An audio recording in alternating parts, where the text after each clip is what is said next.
Showbiz fanatics, Catherine Bernardo, abay may matinding pasaring para kay Daniel Padilla na tinatawag na sad boy sa social media. Ang lahat ng yan. But before that, if you haven't subscribed yet to my YouTube channel, please don't forget to like, share, and subscribe at i-hit mo na rin ang notification bell for more showbiz updates. Bago tayo magpatuloy, of course, nais ko po muna magpasalamat sa lahat ng mga legit viewers, subscribers, at ang lahat ng mga legit na nanonood at sumusubaybay sa mga videos natin araw-araw. Maraming salamat po sa inyong mainit na pagsubaybay.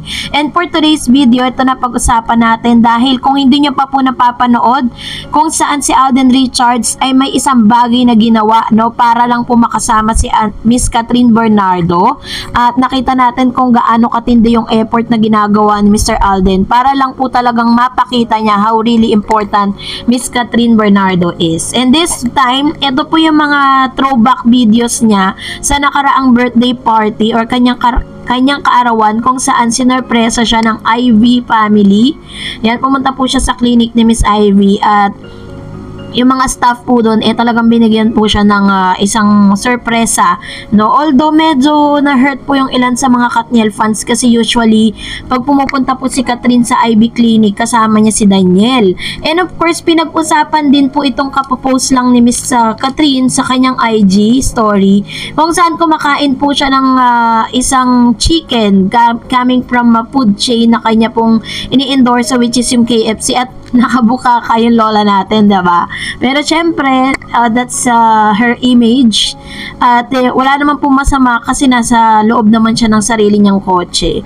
And of course, syempre, nagre-reminisce din ng ilan sa mga fans po ng Kat din. Ipinapakita nila dito how Catherine really nandun po sa era ng moving on, diba? Nakita natin kung gaano po kasaya ngayon si Miss Catherine at ipinapakita niya rin sa buong social media platform kung paano siya mag-move on. Pero, alam niyo po ba na aside from that, napakarami pa rin po talaga ang humahanga sa isang 28-year-old actress kung paano niya po hinarap yung kanyang pambihirang experience at yung kanyang pambihirang sakit na kanyang naranasan dun sa kanyang past relationship. According po sa ilan, si Miss Catherine Bernardo, hinarap niya po yung pinakamasakit na sandali ng buhay niya. Sabi niya, "It is always easy to talk about what went wrong, what hurt you, and what got in the way of the relationship. But Catherine decided to keep quiet after their breakup announcement." Yun yung isang bagay na hinangaan sa kanya kasi never po siyang nagsalita or parang nag-curse doon po sa taong nanakit sa kanya. Instead of clearing her name or telling her side of the story, she decided to keep it quiet. She said in her recent interview that she didn't want to come out as a victim. What's wrong? What a strong mindset, right? Tama, 'di ba? Hindi niya po kailangan patunayan yung sarili niya na siya yung biktima doon po sa hiwalayan dahil tanging ang kumbaga parang sabi nga, time is the ultimate teller Yun na po na makapagsasabi. Forgiveness. In the same interview, she talked about how she can forgive a person and not the let person in her life again. This is the most of us would find confusing. Forgiving for Catherine is letting go and sometimes forgiveness is enough. So, yun po yung isa sa mga natutunan din natin. And then, since the split, Catherine has been around her closest friends and family who showed nothing but the great support for the actress. We may not be hearing their private conversation, but we know that she found the right one, seeing how her face light up in every video and photo they take together. So, pinasalamatan din kasi ni Miss Catherine yung mga kaibigan niya. Sabi niya nga sa interview niya, diba? During those moments is doon niya po napatunayan kung sino yung mga taong totoo sa kanya, yung mga totoo talaga na kaibigan, diba? While she's enjoying some company, Catherine has also been enjoying just living her life in her own.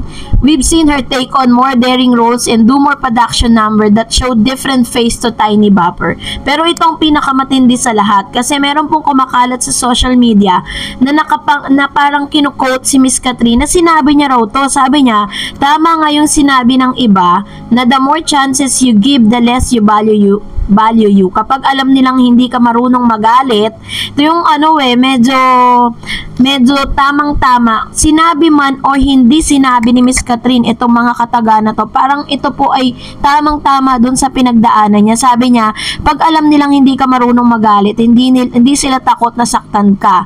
They are not afraid to lose you. Hanggat naiintindihan mo sila, hindi nila iintindihin ang nararamdaman mo. 'Di ba? Parang ang lalim ng hugot ng kung sinabi man ito ni Catherine, kasi nahanap ko po sa SOCMED or hinahanap ko yung ilang mga videos and interview niya with regards to this, and hinahanap ko yung evidence na talagang siya yung nagsabi nito, kasi parang pinapatunayan lang talaga dito na talagang matagal na nagtiis at matagal talaga na parang ang lalim ng pinaghugutan ni Miss Catherine Bernardo dito po sa kanyang pinagdaanan na to. Kaya naman we are so proud that we are really the followers, and tayo yung mga sumusuporta kay Catherine, we are on the right person.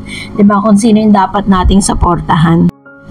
And for that, narito naman ang ilan sa mga komento po ninyo, mga reaction patungkol sa ating last update. Magbasa tayo. Unahin natin ang komento mula kay Dan Vergara. Napakagaling kasi talagang umarte ni Alden. Yung iyak niya natural, parang di arte, pati sikat si Daniel pilit at hirap paiyakin sa movie. Makikita mo sa arte niya kasi kamay niya lagi sa bunganga. Ang pangit umiyak, haha. Si Alden, kahit umiyak, gwapo pa din. Ayun. So, ito naman yung kanyang observation. So, let's respect kung ano man po yung kanyang observation, diba? Salamat po, Mr. Dan Vergara. And of course, sabi naman ni Mas Marcy Manansala, bakit malaging kumakabit pa ang pangalan ng Daniel Padilla kay Catherine? Maaari bang tumahimik na kayo dahil sikat na si Catherine, hindi niya kailangan ng publicity. Also with Alden, sikat na sila. Si Daniel, papatunayan pa niya, kaya sabit pa siya ng sabit. Ayun. So actually, meron po tong half truth, half parang totoo po yun na hindi po kailangan ni Catherine na gumawa ng mag-ingay sa social media para lang mapag-usapan, diba? Kasi parang konting publicity lang kay Catherine, talagang napag-uusapan po sa media eh. Kaya naman tama po yung sinabi ni Ma'am Shi. Sabi na pang isang user, huwag niyong sisihin si Alden kung ngayon ang pagkakataon niya kay Kat. Talagang naghihintay ng 5 years si Alden kay Kat. Deserve ni Alden si Kat. Kaya nga part 2, meaning same pa din ang mga bida dyan sa HLG2. Puro kayo kasyungahan ang naiisip. True. Diba? Kaya nga po kung ibang lalaki po yung ipapasok dyan, hindi na po yan hello, love, goodbye. Diba? Ibang story na yan. Sabi naman ni Ma'am si Imelda Cavalida Luzan Cahiyo, hindi yan magagawa ni Alden. Hindi yan niya sinabi. Huwag naman ninyong bigyan ng kasalanan si Alden. Mabait yan si Alden, hindi yan magsasalita ng hindi maganda sa kapwa niya. True la Jen, tama po. Sabi ni Ma'am si Teresita Singh, saludo ko kay Alden, huwag ka magbago, diretso movie ng Kat din. Baka kung si Joshua ay partner, hindi limits takilya. True. Baka hindi po yan panoorin, diba? Kaya tama lang po talaga na si Alden Richards ang isa lang dyan dahil yun ang inaasahan natin na mangyayari. And sabi niyang isang user, nananahimik si Alden, wag niyong idamay sa issue ng Daniel na yan. Matalino si Alden, nag-iisip ng tama, sasabihin yan. Mga haters at bashers kayo, tantanan ninyo si Alden. Mahal ni Alden si Kat, kaya tantanan ninyo si Kat at Alden. True! Diba? Parang hanggang sa ngayon kasi hindi tumitigil ang mga bashers. But anyway, salamat po sa inyong mga komento. Please mag-comment lang kayo sa comment section natin na related po sa ating latest updates. God bless everyone!